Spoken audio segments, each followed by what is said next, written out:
안녕하세요. 사연 읽어주는 남녀입니다. 오늘도 와주셔서 감사드리며 오늘의 사연 시작하겠습니다.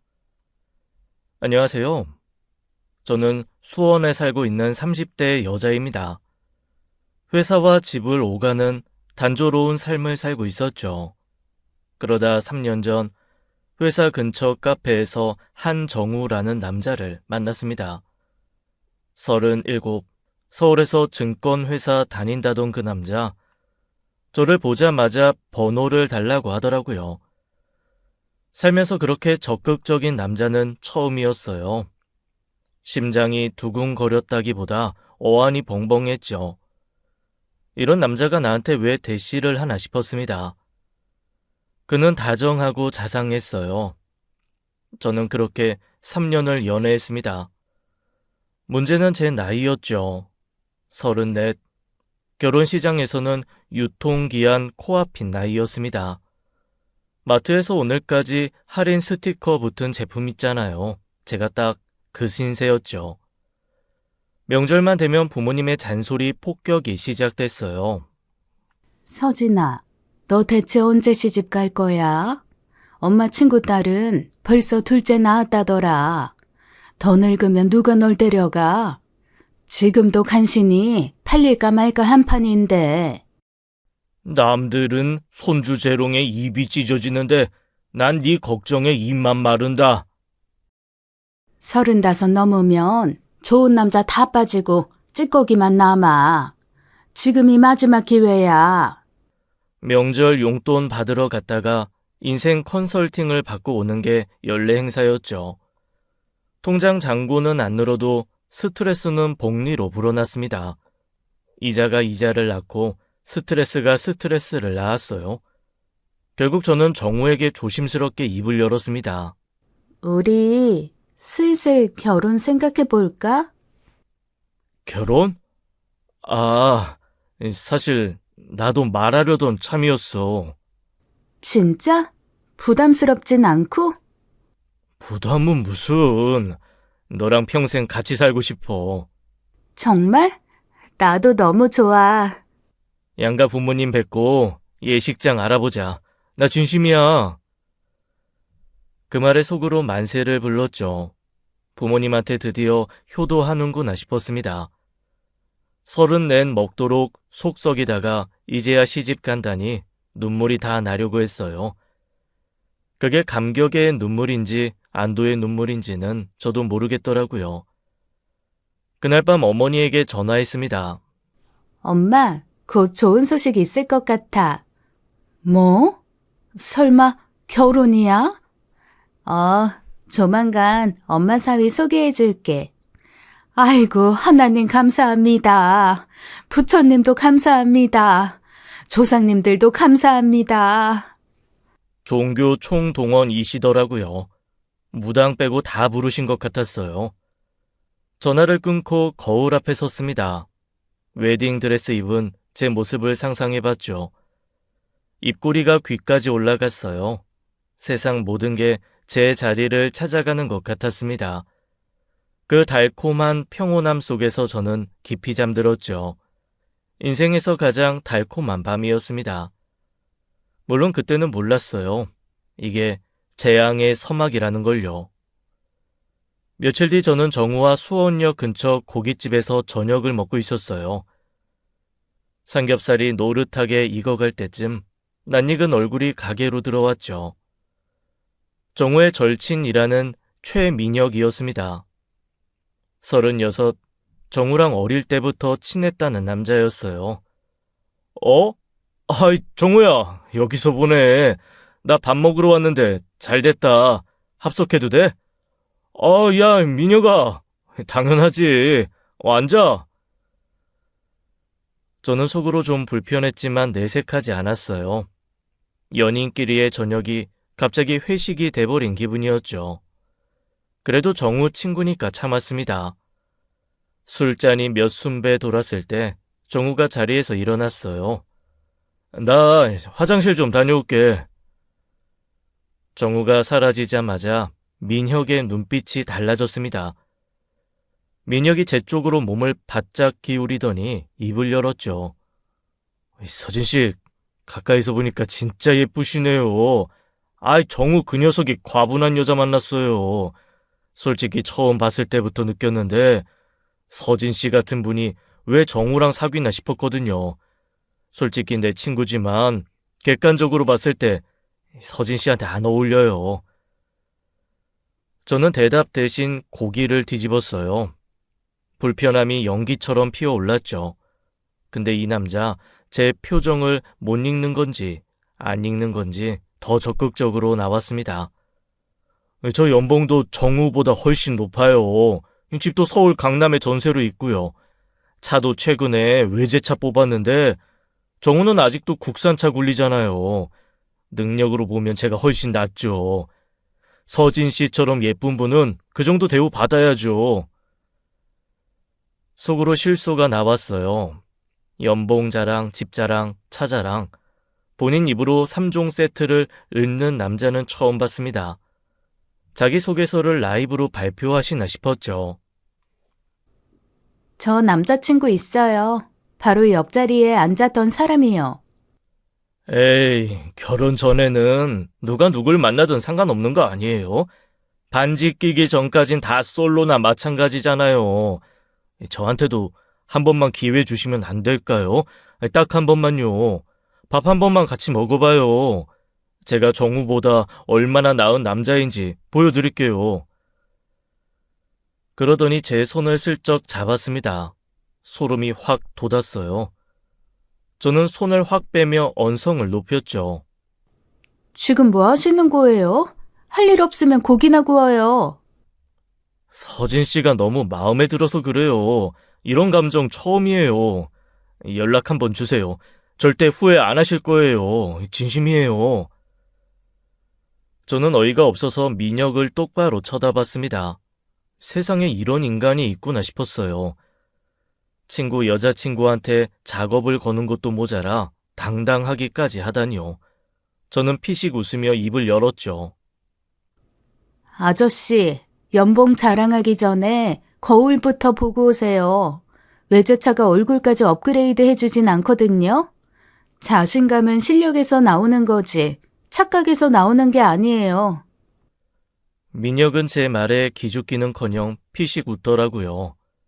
와, 서진 씨 성격 확실하시네. 그런 것도 좋아요. 저 이런 스타일 좋아하거든요. 강한 여자. 솔직히 더 마음에 들어요. 저는 어이가 없어서 한숨이 나왔어요. 욕을 먹고도 긍정으로 받아들이는 인간은 처음 봤습니다.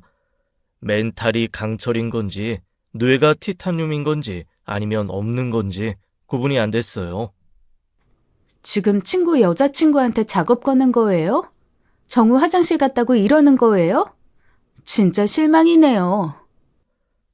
작업이 아니라 진심이에요. 서진 씨, 저 진짜 진심이거든요. 이렇게까지 말하는 거 제 성격에 안 맞아요. 근데 서진 씨 보니까 그냥 안 되겠더라고요.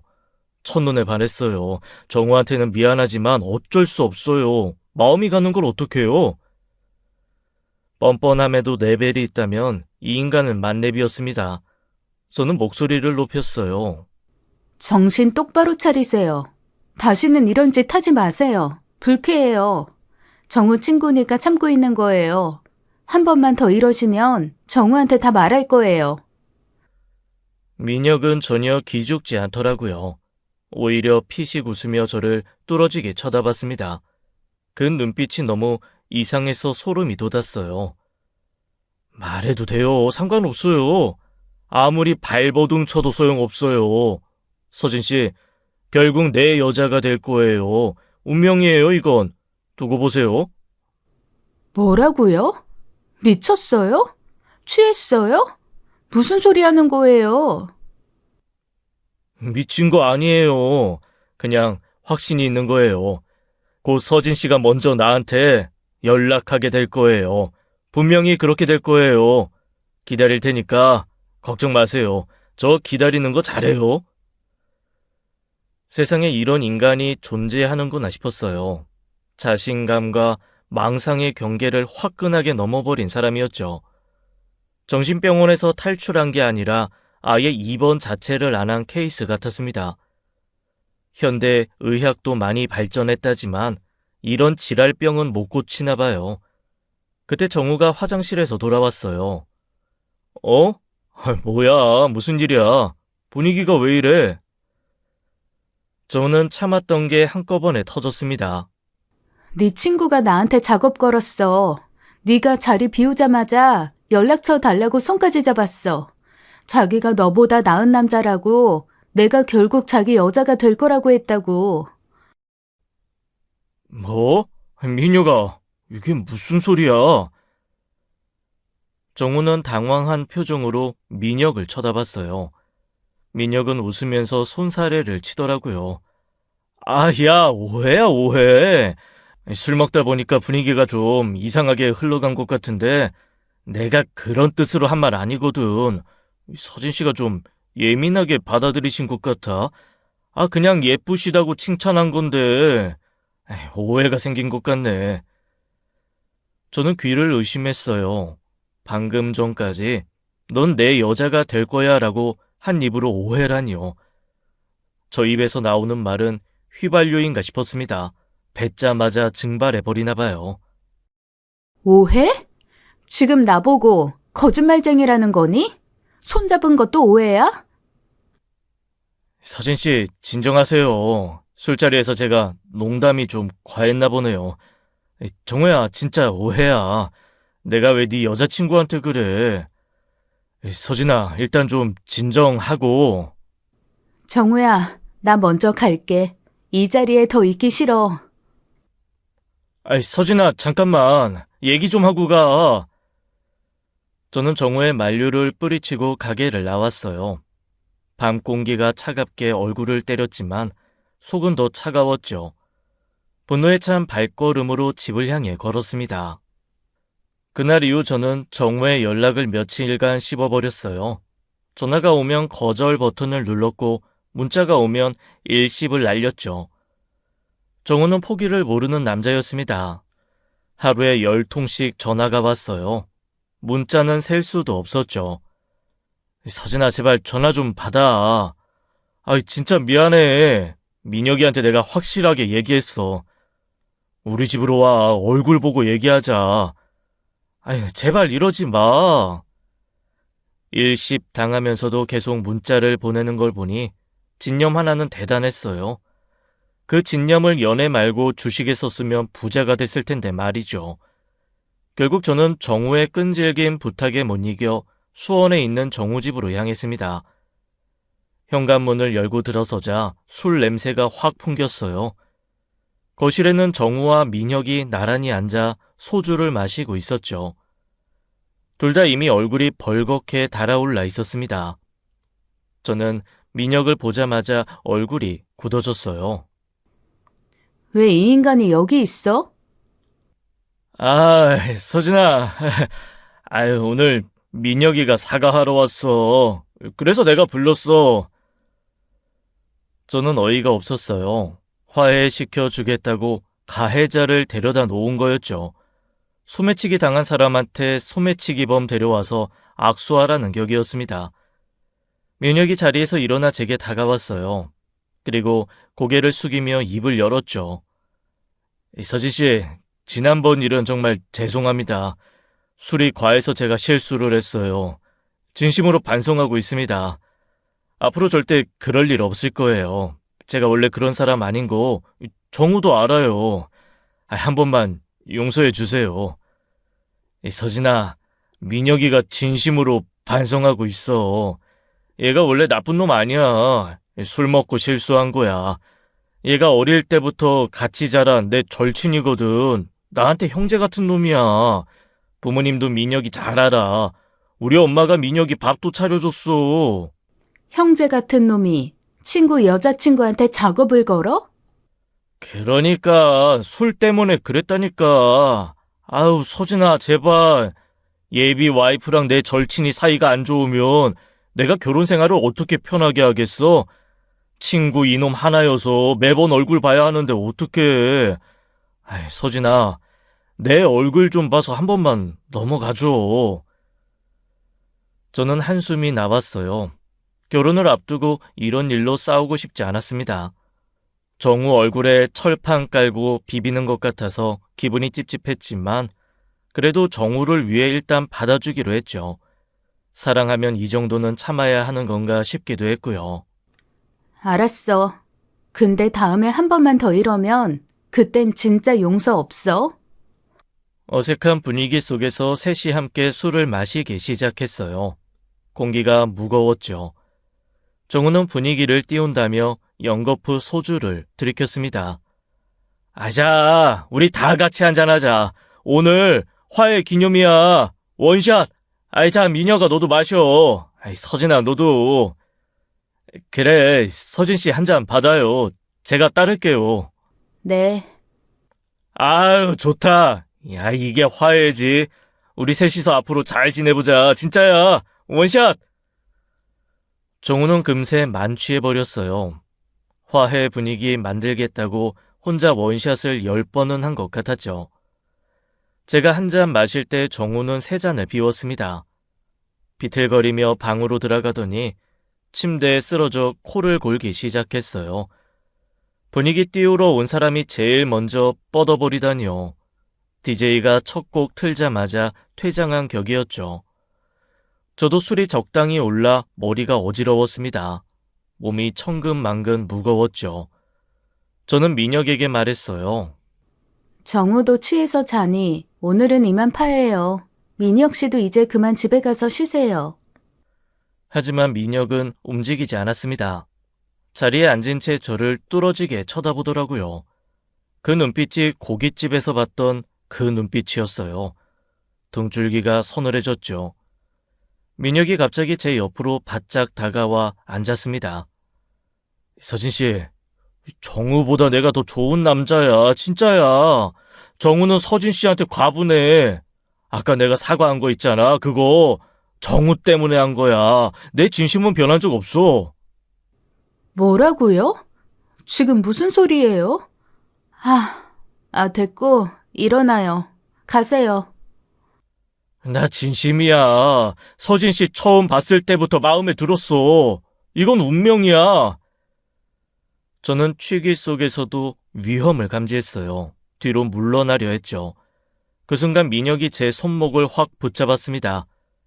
내 말이 맞았지? 결국 둘이 이렇게 될 거라고. 나 미쳤어? 정우 옆방에 있어. 소리 지른다. 정우? 저 상태면 내일 아침까지 못 일어나. 걱정 마. 민혁은 저를 바닥에 밀어 넘어뜨렸어요. 그리고 위로 덮치려 했죠. 술 냄새가 코를 찔렀습니다. 저는 있는 힘을 다해 발버둥 쳤어요. 소리를 질러도 정우는 코만 골았죠. 민혁 손이 제 치마 속으로 들어갔습니다. 저는 급하게 손에 잡히는 것을 찾았어요. 그때 손끝에 뭔가 차가운 게 닿았죠. 소주병이었어요.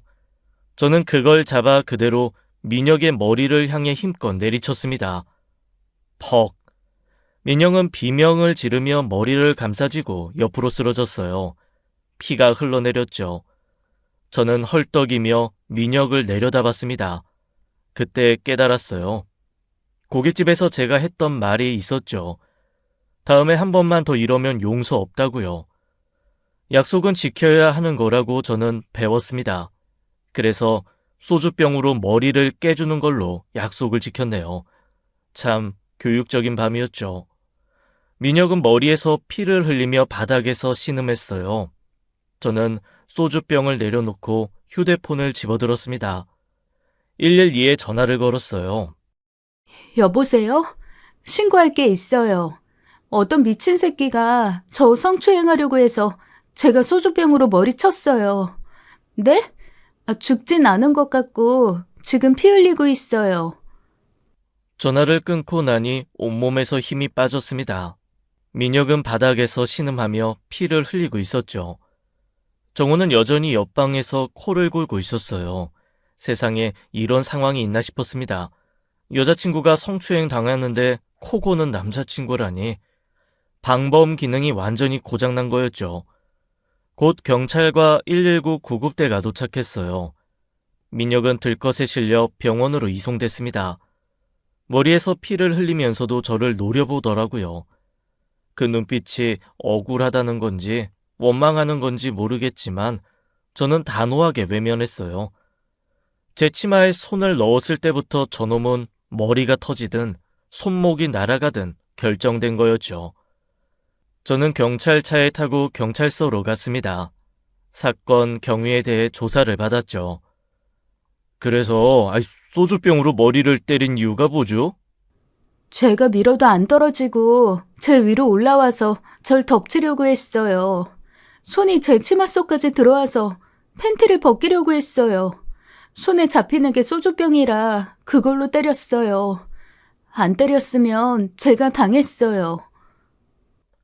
정당방위 주장이시네요. 알겠습니다. 조사가 끝난 뒤 저는 새벽녘에 풀려났어요. 택시를 타고 집으로 돌아왔죠. 피곤했지만 잠이 오지 않았습니다. 천장을 멍하니 바라보다가 해가 떴어요. 다음 날 오후 정우에게서 전화가 왔습니다. 서진아, 나 지금 일어났는데 집에 피가 있어.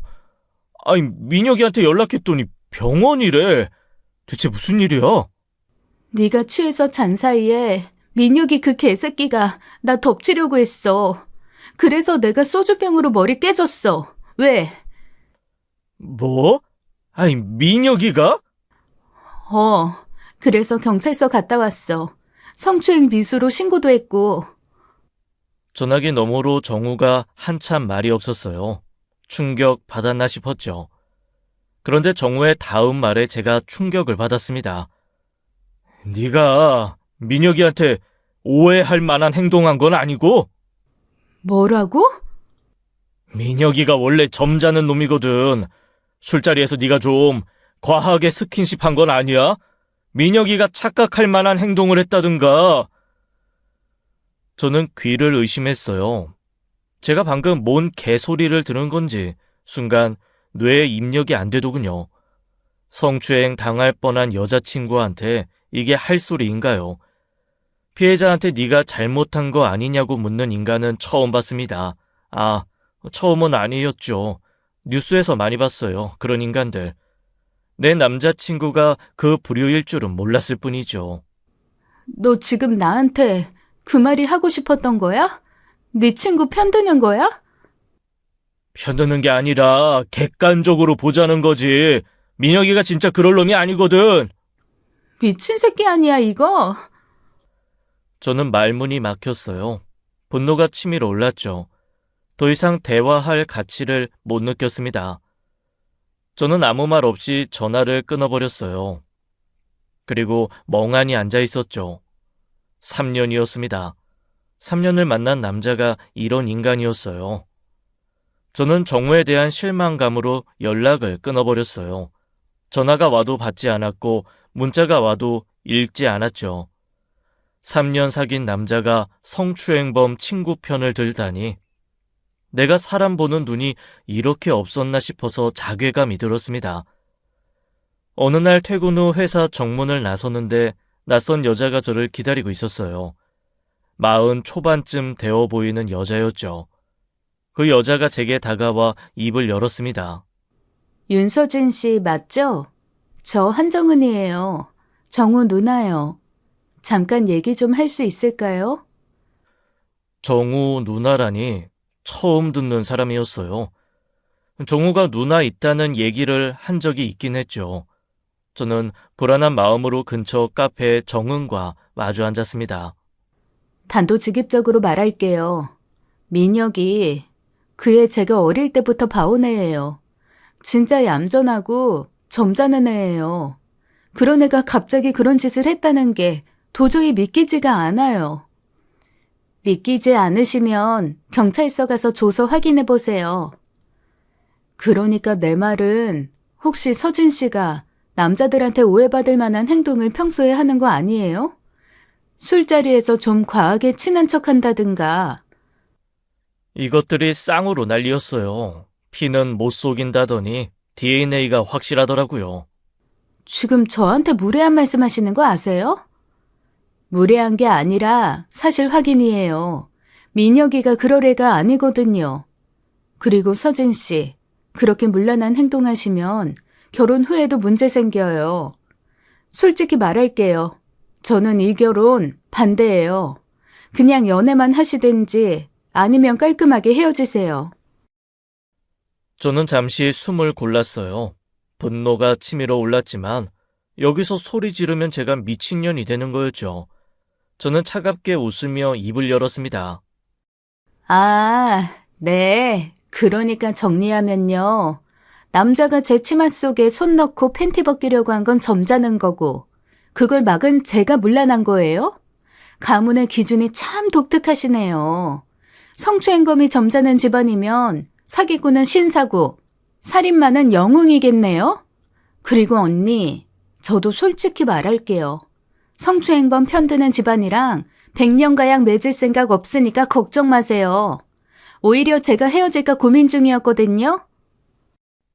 정은의 얼굴이 불그락 푸르락해졌어요. 입을 벌렸다 닫았다 하더니 벌떡 일어났죠. 이런 버르장머리 없는 년을 봤나. 반사다. 정은은 그 말을 내뱉고 자리를 박차고 나가버렸어요. 저는 남은 커피를 천천히 마셨습니다. 버르장머리 없는 년이래요. 성추행범 감싸는 년보다는 낫지 않나요? 정은이 나간 뒤 저는 카페에 홀로 앉아 멍하니 커피잔을 바라봤어요. 손이 떨렸죠. 분노 때문인지 허탈함 때문인지 모르겠더라고요. 얼마 뒤 정우에게서 전화가 왔습니다. 누나한테 얘기 들었어. 왜 그렇게 막말을 한 거야? 누나 엄청 화났어. 나도 화났거든? 막말? 누가 먼저 막말했는지 생각해봐. 성추행 당한 사람한테 문란하다고 한 게 누구야? 그건 누나가 좀 과했을 수도 있는데 그래도 어른한테 그렇게 대들면 안 되지. 저는 피식 웃음이 나왔어요. 어른이요? 나이 먹으면 개소리 해도 되는 자격증이 나오나 봐요. 나도 어서 나이 먹고 그 자격증 좀 받고 싶네요. 저놈한테 쌍소리 좀 하게. 정우가 한숨을 쉬더니 본론을 꺼냈습니다. 서진아, 본론을 말할게. 민혁이 고소 좀 취하해줘. 싫어. 야, 한 번만 봐주면 안 돼? 안 돼. 민혁이 어릴 때부터 형제처럼 지낸 내 절친이야. 걔를 전과자로 만들 순 없어. 그럼 걔 지금 회사에서도 잘리고 그 다음엔 취업도 안 되고 인생 끝나는 거라고. 생각했어야지. 내 치마에 손 넣기 전에. 서진아! 정우가 목소리를 높였어요. 내 친구 콩밥 먹이려는 여자랑 내가 어떻게 결혼을 해? 명절마다 민혁이 얼굴 봐야 하는데 감옥 보낸 여자가 옆에 있으면 내가 무슨 낯으로 민혁이를 봐? 저는 귀를 의심했어요. 이게 지금 무슨 소리지? 가해자 얼굴 보기 민망하다고요? 그럼 피해자는요? 이 새끼가 알면 알수록 개소리를 참신하게 하더라고요. 야, 한정우. 지금 그게 할 소리야? 그럼 내가 물어볼게. 결혼할 여자 덮치려고 한 놈하고 넌 어떻게 친구를 계속해? 그게 더 이상하지 않냐? 그건 민혁이가 술 먹고 실수한 거라니까. 실수? 치마에 손 넣는 게 실수야? 그럼 내가 소주병으로 머리 깬 것도 실수다. 손이 미끄러졌네. 다음에 또 만나면 이번에도 손 미끄러질 것 같으니까 대가리 조심하라고 전해. 서진아, 제발. 과거 일은 잊고 원만하게 넘어가자. 민혁이도 반성하고 있어. 과거? 일주일도 안 됐어. 과거 드립치기엔 좀 따끈따끈하지 않냐? 그리고 날 덮치려고 한 놈을 왜 내가 봐줘야 해? 내가 민혁이 엄마야? 민혁이 인생에 걸린 일이라고. 그래서 민혁이 인생 걸렸으니까 내가 당한 거 없던 일로 하라. 그건 가해자 부모들이 하는 소리야. 용서할지 말지는 피해자가 결정하는 거라고. 가해자 새끼들은 결정권이 없어요, 이 자식아. 정우는 말문이 막힌 듯 잠시 침묵했어요. 저는 더 이상 대화할 필요를 못 느꼈습니다. 아닌 건 아닌 거야. 고소 취하 절대 안 해. 다시 전화하지 마. 저는 그 말을 끝으로 전화를 끊어버렸어요. 커피는 이미 식어 있었죠. 제 마음은 더 차갑게 식어 있었습니다. 며칠 뒤 정우에게서 문자가 왔어요. 고소 취하 안 하면 결혼 없어. 마지막 기회야. 잘 생각해. 저는 문자를 보고 분노가 폭발했습니다. 최후 통첩이요? 성추행범 봐주지 않으면 결혼을 안 해준다고요. 뭐 이런 미친 새끼가 다 있나 싶었습니다. 아내 미친놈아. 할 생각도 없었어. 결혼을 미끼로 거래를 하자는 건데 그 미끼가 너무 썩어서 물고기도 안 물겠더라고요. 저는 당장 정우에게 전화를 걸었어요. 오늘 확실하게 끝을 내야겠다고 마음먹었죠. 뚜루루 뚜루루 뚜루루. 안 받더라고요. 문자로 최후 통첩 때려놓고 전화는 안 받는 게 웃겼어요. 폭탄을 던져놓고 도망간 격이었죠. 비겁한 새끼. 저는 택시를 타고 정우 집으로 직접 찾아갔습니다. 왜 갔냐고요? 헤어지자는 말을 면전에서 해주고 뺨이라도 한 대 쳐주고 싶었습니다. 3년 만난 놈이 결혼할 예비 신부한테 이딴 짓을 하다니요. 제가 끝은 확실하게 봐야 직성이 풀리는 스타일이거든요. 정우 집 앞에 도착했어요. 초인종을 눌렀지만 아무 반응이 없었습니다. 한정우, 나와. 쥐새끼 마냥 숨어있지 말고 나와. 몇 번이고 초인종을 누르며 정우를 불러봤지만 집안은 조용했어요. 도망을 간 건지 진짜 없는 건지 알 수 없었죠. 그때 갑자기 뒤에서 누군가 제 이름을 불렀습니다. 서진 씨. 뒤돌아보니 머리에 붕대를 감은 민혁이 서 있었어요. 제가 소주병으로 깬 자리였죠. 아직도 붕대를 감고 다니는 거 보니까 제대로 깨긴 깼나 봐요. 저는 소름이 돋으며 뒤로 물러났습니다. 뭐야, 다가오지 마. 이번엔 소주병 없어서 그냥 주먹으로 팰 거야. 원펀치 원강냉이다. 서진 씨, 지금 당장 여기서 도망가야 해요. 시간 없어요. 뭐? 내가 왜 도망가? 내가 왜 도망가야 하는데? 제발요, 믿어주세요. 이러다 진짜 큰일 나요. 설명할 시간 없어요. 저는 어이가 없어서 피식 웃었어요. 이 새끼가 나한테 머리 깨지고도 정신을 못 차렸나 봐요. 이번엔 뭔 작전인지 모르겠지만 안 속아요. 야, 최민혁. 너 같은 놈 말을 내가 왜 믿어? 너 나한테 뭔 짓 했는지 기억 안 나? 머리 깨지니까 기억도 같이 깨졌어? 그건 진짜 죄송했어요. 저도 다 사정이 있었다고요. 근데 지금 그게 중요한 게 아니에요. 제발 저랑 같이 가요. 싫어. 닥치고 꺼져. 저는 단호하게 거부했어요. 이 새끼가 무슨 말을 해도 안 믿을 거였습니다. 그런데 민혁의 표정이 진짜 다급해 보이긴 했어요. 연기치고는 너무 절박했죠.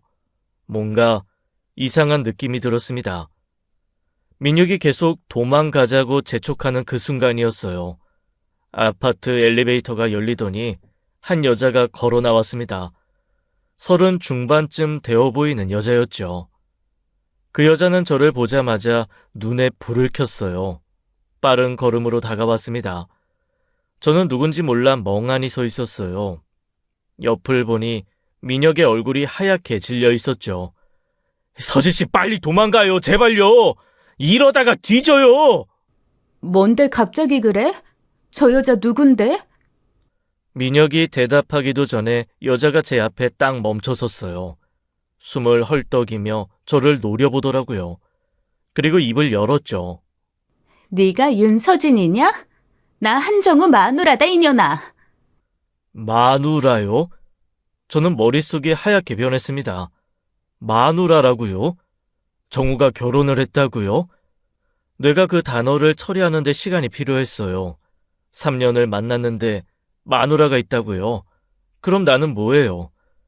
여자가 저를 손가락으로 가리키며 소리쳤습니다. 네 년이 남의 남편 꼬셔먹은 상간녀냐? 뭐? 잠깐만요. 무슨 소리예요? 정우가 결혼한 적 말이 끝나기도 전에 뺨이 돌아갔어요. 찰싹 눈앞에 별이 보였습니다. 저는 미처 피하지 못하고 비틀거리며 뒤로 밀려났어요. 아, 이게 뺨 맞으면 별이 보인다는 게 비유가 아니었구나 싶었죠. 진짜로 반짝반짝 빛나더라고요. 은하수가 따로 없었어요. 아, 잠깐요. 저 진짜 몰랐어요. 정우가 결혼했다는 거. 몰랐다고? 그 은한 변명을 믿을 것 같아? 3년을 만났으면서 몰랐다고? 여자가 제 머리채를 움켜쥐었습니다. 그리고 바닥으로 끌어내렸죠. 저는 바닥에 쓰러졌어요. 여자는 발로 제 몸을 걷어찼습니다. 역시 선빵 필승이 맞았어요. 이 썩을 년아. 남의 남편한테 꼬리치고 다녔어? 죽여버린다. 내 애 아빠를 뺏어가? 애요? 애도 있어요. 이런 쌍. 저는 걷어차이면서도 귀를 의심했어요. 마누라의 애까지. 3년 동안 그런 얘기 한마디도 없었거든요. 그 새끼가 진짜 사기꾼이었구나 싶었습니다. 아, 잠깐만요. 저 진짜 몰랐다고요. 정우가 결혼한 줄 몰랐어요. 재수씨 그만하세요. 서진씨는 진짜 몰랐어요. 정우가 속인 거라고요. 민혁이 말리려 했지만 여자는 미친 듯이 저를 폭행했어요. 주먹이 날아오고 발길질이 이어졌죠. 저는 최대한 막으려고 했지만 무리였어요. 저 여잔 팔다리가 4개씩 있는 것 같더라고요. 온몸이 터질 것 같았습니다. 저는 도망치려고 발버둥 쳤어요. 그 순간 여자가 제 머리채를 잡고 저를 던져버렸습니다. 전 계단 모서리에 머리를 세게 부딪혔습니다. 팍! 눈앞이 캄캄해졌어요. 마지막으로 든 생각이 있었죠. 아, 그 새끼가 유부남이었다고? 마누라의 애까지 있는 남자였다고? 사람 인생에 반전이 있긴 하네. 근데 이건 좀 너무하지 않나? 영화도 아니고.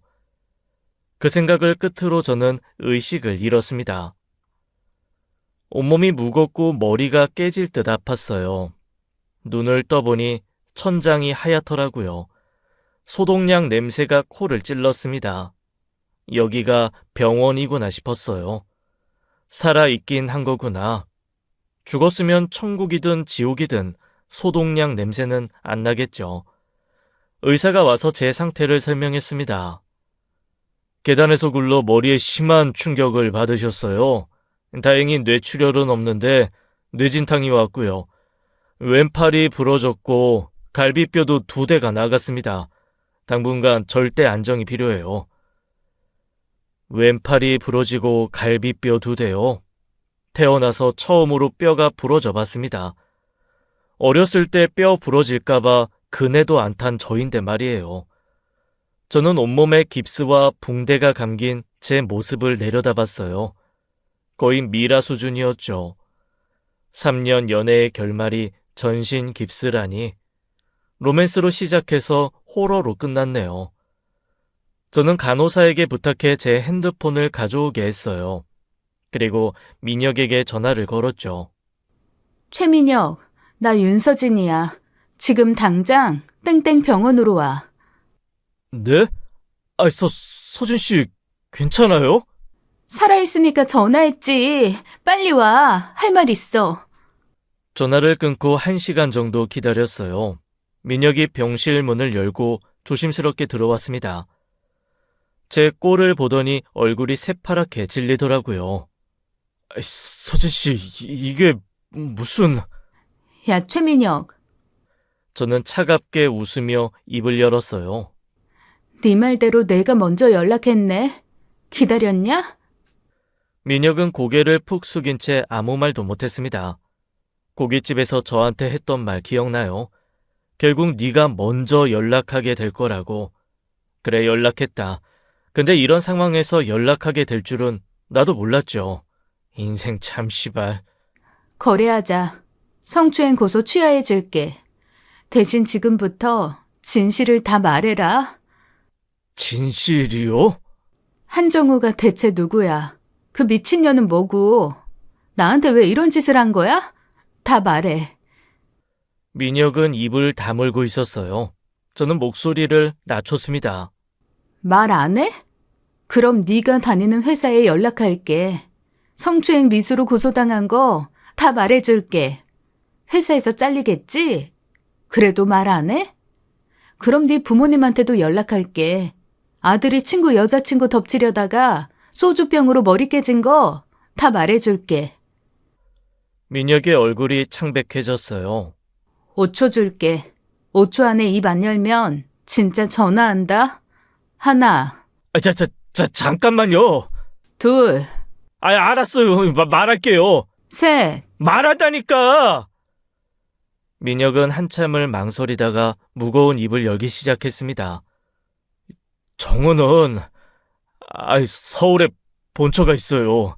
아이도 있고요. 서진 씨는, 그러니까 뭐. 서진 씨는, 그러니까, 내연녀, 상간녀, 첩, 정부, 둘째 마누라, 세컨드. 야, 이씨, 그만해라. 저는 숨이 턱 막혔습니다. 3년이었어요. 3년 동안 속아온 거였죠. 결혼하자고 설렜던 그 시간이 전부 사기였던 겁니다. 저는 한참 동안 말을 잇지 못했어요. 그래서 그게 끝이야? 더 있어? 정우가 서진 씨가 결혼하자고 하니까 골치 아파했어요. 본처한테 들키면 안 되니까요. 그래서 어떻게 떼어낼까 고민하다가 저한테 제안을 했어요. 무슨 제안? 정우가 제가 서진 씨한테 관심 있는 거 알고 있었거든요. 처음 소개받았을 때부터요. 그래서 민혁이 말을 멈췄어요. 저는 다그쳤습니다. 그래서 뭐? 끝까지 말해. 정우가 그랬어요. 어차피 내 첩인데 네가 한번 가져봐라. 나 이제 정리할 거니까. 첩이요? 저는 귀를 의심했어요. 뭐라고? 지금 뭐라고 했어? 첩이요. 정우가 서진 씨를 첩이라고 자기한테 필요 없으니까 대여해준다고 했어요. 공짜로. 대여요. 첩을 대여한다고요. 그것도 공짜로요. 저는 뇌가 멈추는 느낌이었어요. 첩도 모자라서 대여까지요. 제가 뭐예요? 공유 킥보드예요? 사용료 내면 아무나 탈 수 있는 거예요? 공짜래요. 사용료도 없대요. 무료 나눔이었네요. 당근 마켓에 내놓을 기세였죠. 수원첩 무료 나눔합니다. 직거래 원해요. 저는 온몸이 떨렸습니다. 3년간 연인인 줄 알았는데 첩이었고 그것도 모자라서 친구한테 대여 가능한 물건 취급을 당한 거였어요.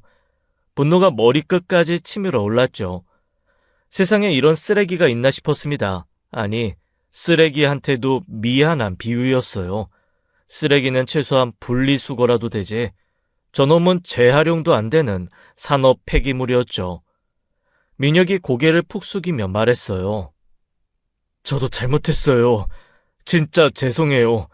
제가 그때 정신이 나갔었어요. 용서해주세요, 제발요. 저는 침대 옆에 있던 물컵을 집어들었습니다. 그리고 민혁의 얼굴을 향해 내던졌지요. 물이 민혁의 얼굴에 쏟아졌어요. 꺼져. 다시는 내 앞에 나타나지 마. 나타나면 이번엔 물컵이 아니라 링거대로 머리 깬다? 민혁은 젖은 얼굴로 황급히 병실을 나갔습니다. 문이 닫히고 저는 혼자 남았어요. 손이 부들부들 떨렸죠. 저는 이를 악물었습니다. 반드시 복수하겠다고 다짐했어요. 저 새끼들한테 당한 거 10배로 돌려주겠다고요. 저는 2달간 병원에 입원했어요. 부러진 팔과 갈비뼈를 치료받았죠. 낮에는 재활 치료를 받았습니다. 물리치료사가 팔을 움직여줄 때마다 이를 악물었어요. 아파서 악문 게 아니었죠. 분해서 악문 거였습니다. 밤에는 천장을 바라보며 잠을 이루지 못했어요. 첩이라는 단어가 머릿속에서 떠나지 않았죠. 첩, 대여, 무료 나눔. 그 단어들이 뇌에 못처럼 박혀서 빠지질 않았어요. 눈을 감으면 그 단어들이 천장을 떠다녔습니다. 양을 세는 것도 포기했죠. 양 대신 복수 방법을 세기 시작했어요. 하나, 정우 패기. 둘, 정우 아내도 패기. 셋, 민혁도 패기. 넷, 다 같이 지옥 보내기. 그렇게 세다 보면 새벽이 되더라고요. 그동안 정우에게는 연락 한 통이 없었어요. 3년 만난 여자가 병원에 실려갔는데 연락 한 통이 없었죠. 뭐 지 아내가 때려서 입원한 건데 연락할 면목이 없긴 하겠죠. 그래도 사람이 어떻게 저럴 수가 있나 싶었습니다. 아, 사람이 아니었죠. 산업 폐기물이었어요. 제가 착각했네요. 저는 매일 밤 다짐했습니다. 정우 아내, 민혁, 이 세 놈한테 반드시 복수하겠다고요. 특히 정우 저놈은 제가 직접 박살낼 거였어요. 퇴원 일주일 전 저는 정우의 SNS를 몰래 확인했어요. 스크롤을 내리다가 눈이 번쩍 뜨였습니다. 곧 아이 돌잔치를 한다는 게시물이 올라와 있었어요. 날짜, 장소, 시간까지 친절하게 적혀 있더라고요. 저는 그 게시물을 캡처해서 저장했습니다. 입꼬리가 올라갔죠. 운명이 저한테 기회를 주는 것 같았어요. 고마워요. 인스타 공개 게시물 올려줘서요. 덕분에 제가 찾아갈 수 있게 됐네요. 드디어 퇴원하는 날이 왔습니다. 저는 집에 들러 물건을 챙겼어요. 꼭 필요한 것만 가방에 넣었죠. 저는 곧바로 택시를 잡았습니다. 2시간 뒤 서울의 한 웨딩홀 앞에 도착했어요. 로비에는 돌잔치 안내 현수막이 걸려 있었죠. 하객들이 웃으며 오가고 있었습니다. 행복한 가족잔치 분위기였어요. 곧 지옥이 될 줄도 모르고요. 저는 심호흡을 한 뒤 가방을 어깨에 맸습니다. 그리고 행사장 안으로 들어갔죠. 행사장 안으로 들어가자 화려하게 꾸며진 돌잔치 현장이 눈에 들어왔어요. 정면에 커다란 케이크와 떡 타워가 놓여 있었죠. 하객들이 웅성거리며 자리를 채우고 있었습니다. 다들 웃고 떠들며 행복한 분위기였어요. 무대 앞에는 정우 아내 이수아가 아이를 안고 환하게 웃으며 사진을 찍고 있었죠. 행복한 가족. 아름다운 광경이었습니다. 토할 것 같았어요. 저는 가방 지퍼를 열었습니다. 안에서 골프채를 꺼냈죠. 7번 아이언이었어요. 정우가 저한테 골프 가르쳐 준다고 사준 거였습니다. 오늘 제대로 써먹으려고 가져왔죠. 선물은 역시 실용적인 게 최고예요. 저는 골프채를 들고 무대 앞으로 성큼성큼 걸어갔습니다. 하객들이 술렁이기 시작했어요. 웅성웅성 소리가 커졌죠. 저 여자 뭐야? 골프채 들고 왜 저래? 누구야, 저 사람? 정우가 저를 발견했습니다. 얼굴이 굳어지더라고요. 그래, 그 표정이야. 그 표정 보려고 왔어요. 저는 무대 위 마이크를 확 잡았습니다. 그리고 큰 소리로 외쳤죠. 다들 잠깐만. 집중. 다들 제 말 좀 들어주세요. 행사장이 조용해졌어요. 모든 시선이 저한테 쏠렸죠. 저는 정우를 손가락으로 가리키며 말했습니다. 저 남자 한정우, 저 남자가 유부남인 거 속이고 저를 3년간 만났어요. 2달 전까지만 해도 저한테 결혼하자고 했어요. 근데 알고 보니까 유부남이더라고요. 애도 있었고요. 오늘 돌잔치 하는 그 애예요. 하객들이 웅성거리기 시작했어요. 정우의 얼굴이 하얗게 질렸죠. 이수아도 눈이 휘둥그레졌습니다. 저는 멈추지 않았어요. 그것만이 아니에요. 저 남자가 저를 뭐라고 불렀는지 알아요? 첩이래요, 첩. 그것도 모자라서 자기 친구한테 저를 대여해 준대요. 공짜로. 사람을 공유 킥보드 취급했어요. 당근마켓에 내놓을 기세였다고요. 하객들 사이에서 탄식과 욕설이 터져 나왔어요. 어떤 아줌마는 세상에 저런 놈이라고 하더라고요. 옆에 있던 할머니가 혀를 차셨죠. 저는 계속했어요. 그리고 저 옆에 있는 여자요. 저 여자가 저 패서 제가 2달간 병원 신세 졌어요. 팔 부러지고 갈비뼈 2대 나갔어요. 그래요. 남편이 바람났다고 하면 눈 돌아가는 게 정상이긴 한데 내가 아니라고 했지. 나도 속은 거라고 분명 말했지. 그런데 날 죽이려고 해? 이 개 같은 것들아. 정우가 무대에서 내려오려고 했어요. 저는 골프채를 높이 들어 올렸습니다. 그리고 케이크를 향해 힘껏 내리쳤죠. 퍽, 크림이 사방으로 튀었어요. 비명 소리가 터졌죠. 저는 멈추지 않고 떡 타워도 박살냈습니다. 떡이 바닥에 나뒹굴었어요. 행사장은 순식간에 아수라장이 됐죠. 비명과 고함 소리가 뒤섞였습니다. 시원하다. 속이 뻥 뚫리는 기분이었어요. 2달간 참았던 분노가 한꺼번에 터져 나왔죠. 정우가 무대에서 뛰어내려 저한테 달려왔어요. 야, 이씨, 미쳤어? 지금 뭐 하는 짓이야? 나가서 이야기해. 정우가 제 팔을 잡으려고 했습니다. 저는 팔을 확 뿌리치며 소리쳤어요. 손대지 마. 더러운 손, 나한테 손대지 마. 제발 그만해. 이게 뭐 하는 짓이야? 망신스럽게. 망신? 네가 망신을 알아? 3년 동안 첩취급당한 내 망신은, 친구한테 대여당할 뻔한 내 망신은, 네 아내한테 맞아서 병원 신세진 내 망신은. 저는 골프채를 높이 들어 올렸습니다. 정우의 얼굴이 새파랗게 질렸죠. 야, 한정우, 네가 나한테 골프 가르쳐줬지? 뭐? 골프채 휘두를 때 주의하라고 했던 거 기억나? 뒤에 사람 있는지 확인하고 스윙은 크게, 임팩트는 정확하게. 네가 그렇게 가르쳐줬잖아. 서진아, 잠깐만. 진정하고 얘기하자, 어? 여기서 이러지 말고. 얘기? 3년 동안 얘기할 시간 많았잖아. 그때는 왜 얘기 안 했어? 나 마누라 있어. 애도 있어. 너 첩이야. 왜 그 얘기는 안 했어? 그건. 됐어. 이제 내가 얘기할 차례야. 오늘 네 덕분에 제대로 휘둘러 본다. 좋은 스승 덕에 좋은 제자가 나오는 법이지. 저는 정우의 어깨를 향해 골프채를 힘껏 내리쳤습니다. 퍽. 아이씨! 정우는 비명을 지르며 바닥에 한쪽 무릎을 꿇었어요. 저는 멈추지 않았습니다. 등짝을 향해 연달아 골프채를 휘둘렀죠. 퍽, 퍽, 퍽. 이건 날 속인 거. 이건 첩취급한 거. 이건 친구한테 대여하려고 한 거. 그만해. 제발 그만해. 잘못했어. 정우는 바닥에 엎드려 머리를 감싸며 애원했어요. 저는 멈추지 않았습니다. 네가 나한테 한 짓이 있는데 그만? 대가리 숙여라. 그러다 머리 깨져. 저는 다리까지 후려쳤어요. 정우가 바닥에서 뒹굴며 비명을 질렀죠. 하객들이 비명을 지르며 뒤로 물러났습니다. 수아는 아이를 안고 울부짖고 있었어요.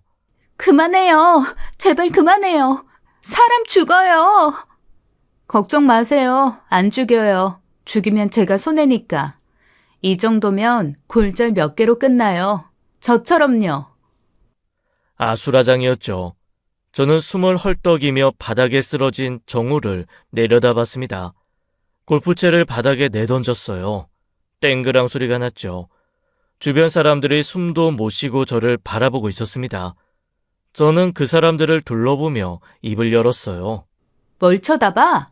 유부남인 거 속이고 3년 바람 피운 개새끼 처음 봐요? 신기하면 사진 찍어요. 오늘 주인공 저기 바닥에 있으니까. 아무도 대답하지 못했어요. 저는 피식 웃었습니다. 후련했죠. 2달간의 복수가 끝났어요. 골프 레슨비 제대로 돌려줬네요.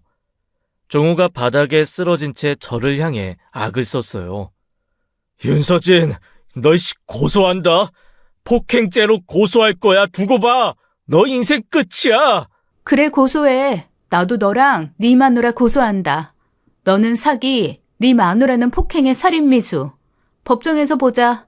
거기서 누가 더 처맞는지 보게. 저는 더 이상 볼 것도 없었습니다. 하객들의 시선을 뒤로하고 당당하게 행사장을 빠져나왔죠. 뒤에서 웅성거리는 소리가 들렸어요. 정우 저 새끼 진짜 쓰레기네. 불쌍해라. 3년을 속았대. 당연히 맞아야지. 쌤통이다. 돌잔치가 막장 드라마가 됐네. 하객들 여론이 제 편이더라고요. 역시 진실은 통하는 법이에요. 거짓말은 결국 들통나게 되어 있죠. 웨딩홀 밖으로 나오니 햇살이 눈부셨습니다. 공기가 상쾌했죠. 2달 만에 제대로 숨쉬는 기분이었어요. 가슴에 맺혔던 응어리가 풀리는 것 같았습니다. 저는 큰 도로로 건너기 위해 횡단보도로 향했습니다. 신호가 빨간불이라 잠시 멈춰섰죠. 그때 뒤에서 정우의 목소리가 들렸어요. 야, 이 미친년아, 거기 서! 뒤를 돌아보니 정우가 쩔뚝거리며 쫓아오고 있었습니다. 한쪽 다리를 질질 끌면서요. 제가 때린 보람이 있더라고요. 저는 뒤돌아보지 않고 무시했어요. 상대할 가치가 없었죠. 야, 윤소진! 넌 오늘 나한테 죽었어! 가만 안 둬! 내가 너 때문에 매장당하게 생겼어! 정우는 분을 참지 못하고 빨간불인데도 도로로 뛰어들었습니다. 저를 잡으려고요. 분노에 눈이 멀면 신호등도 안 보이나 봐요. 그 순간이었어요. 왼쪽에서 커다란 트럭이 경적을 울리며 달려왔죠. 빵빵. 저는 고개를 돌렸습니다. 그리고 봤어요. 트럭이 정우를 정면으로 들이받는걸요. 쾅. 정우는 공중에 튕겨나갔어요. 마치 슬로우 모션처럼 보였죠. 한 20m는 날아간 것 같아요. 그리고 바닥에 처참하게 나뒹굴었습니다. 저는 그 광경을 멍하니 바라봤어요. 주변에서 비명소리가 터졌죠. 사람들이 달려왔습니다. 누군가 119에 전화하는 소리가 들렸어요. 저는 그 자리에 서서 생각했어요. 아, 이게 천벌이구나. 골프채로 때린 건 제가 한 거지만 트럭은 제가 부른 게 아니거든요.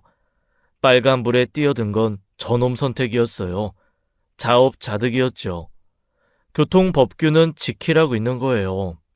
횡단보도 신호가 파란불로 바뀌었습니다. 저는 천천히 길을 건넜어요. 뒤에서 사이렌 소리가 들려왔죠. 정우는 트럭에 치여 전신마비 판정을 받았어요. 목 아래로는 아무것도 움직일 수 없게 됐죠. 평생 침대 신세가 된 거였습니다. 하늘이 제 대신 복수를 마무리해줬더라고요. 골프 채로는 부족했나 봐요. 트럭까지 보내주시다뇨. 감사합니다. 아내 이수아는 남편에게 이혼장을 들이밀었어요. 전신마비 남편 평생 간호할 생각은 없었나 봅니다. 그 와중에 위자료까지 뜯어 갔다더라고요. 바람 피운 남편이니 유책 배우자라면서요. 뭐 그래도 제 치료비는 다 받아냈으니 됐어요. 이수아도 피해자인 건 맞았으니까요. 몇 달 뒤 저는 정우가 입원해 있는 병원을 찾아갔습니다. 죽 한 그릇을 들고요. 병실 문을 열고 들어가니 정우가 침대에 누워 있었어요. 천장만 멍하니 바라보고 있더라고요. 이제 그것밖에 못하니까요. 저는 침대 옆 의자에 앉았습니다. 정우야, 나야. 오랜만이다. 정우는 눈동자만 굴려서 저를 봤어요. 입에서 침이 흘러내리고 있었죠. 말도 제대로 못하더라고요. 오늘 날씨 진짜 좋다. 나가 봤어? 산책 좀 해. 아, 맞다. 너 못 걷지? 밥은 먹었어? 죽 가져왔어. 따뜻할 때 먹어. 아, 맞다. 너 팔도 못 쓰지? 저는 숟가락으로 죽을 떴습니다. 정우 입에 넣어주려다가 옆으로 흘렸죠. 죽이 정우 얼굴과 목에 흘러내렸어요. 정우는 부들부들 떨었습니다. 눈에 분노가 가득 차 있었지만 아무것도 할 수 없었죠. 손가락 하나 못 움직이니까요. 아이고, 손이 미끄러졌네. 미안. 왜? 뜨거워? 그냥 참아. 저는 피식 웃었어요. 그리고 자리에서 일어났습니다. 정우야, 남은 평생 천장만 보면서 후회해. 네가 나한테 뭐라고 했는지 기억나? 첩이래. 대여해준대. 그 말 평생 곱씹으면서 살아.